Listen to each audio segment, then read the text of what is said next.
এই মূর্খ ছেলের এই মূর্খ লোকের একটা ছেলে স্কুলে লেখাপড়া করতে দিল।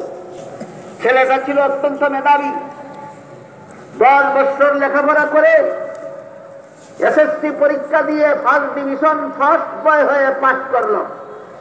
কোন ডিভিশন? কি বয়? বুঝে থাকলে বলুন, ফার্স্ট বয় হয়ে থাকলে রোল নম্বর কত? বাপ শিক্ষিত না মূর্খ?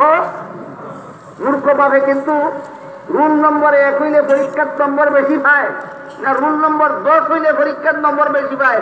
কত কথা বুঝে না, খালি বুঝে 1 থেকে 10 বেশি।